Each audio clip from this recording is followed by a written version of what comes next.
بسم اللہ الرحمن الرحیم۔ سینٹر آف اسلام کے پیارے ناظرین، السلام علیکم۔ پیارے اسلامی بھائیوں، آج کی ویڈیو میں ہم آپ کو بتائیں گے کہ رسول خدا صلی اللہ علیہ وآلہ وسلم کے فرمان کے مطابق وہ کون سے 3 عمل ہیں جن کو اگر کوئی آدمی ایمان کی حالت میں کرے تو جنت میں جس حور سے مرضی چاہے نکاح کر لے۔ پیارے دوستو، ایک ایسی صورت مبارکہ ہے جو الحمدللہ ہر مسلمان کو یاد ہوتی ہے، اور اس صورت مبارکہ کے فضائل بھی بے شمار ہیں۔ ان کا حصول بھی اللہ تعالی کی رحمت سے ہر ایک مسلمان کے لیے آسان ہے، بس ضرورت توجہ اور اہتمام کرنے کی ہے۔ آئیے چلتے ہیں اس صورت مبارکہ کی طرف۔ وہ ہے صورت اخلاص، جسے قل هو اللہ احد بھی کہا جاتا ہے، کیونکہ نبی پاک صلی اللہ علیہ وآلہ وسلم نے فرمایا کہ جس نے صورت اخلاص کو 10 مرتبہ پڑھا،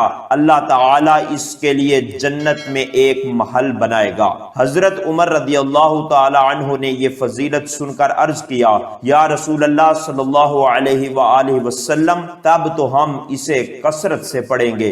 آپ صلی اللہ علیہ وآلہ وسلم نے فرمایا کہ اللہ کے پاس کسی چیز کی کمی نہیں اور وہ بہت پاکیزہ ہے، یعنی تم جتنا پڑھو گے اللہ تعالیٰ اتنے ہی محل تمہیں عطا فرمائے گا۔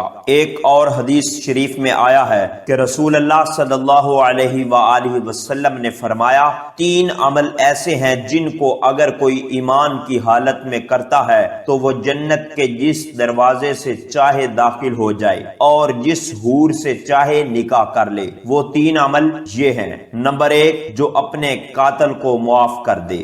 نمبر 2، جو خفیہ طور پر کسی کا قرض ادا کر دے۔ نمبر 3، جو ہر فرض نماز کے بعد 10 مرتبہ سورت اخلاص پڑھے۔ حضرت ابو بکر صدیق رضی اللہ تعالی عنہ نے رسول خدا صلی اللہ علیہ وآلہ وسلم کی خدمت میں عرض کیا، یا رسول اللہ، اگر کوئی شخص ان میں سے صرف ایک عمل کرے تو نبی پاک صلی اللہ علیہ وآلہ وسلم نے فرمایا کہ اللہ تعالی اسے بھی یہی درجہ دے گا۔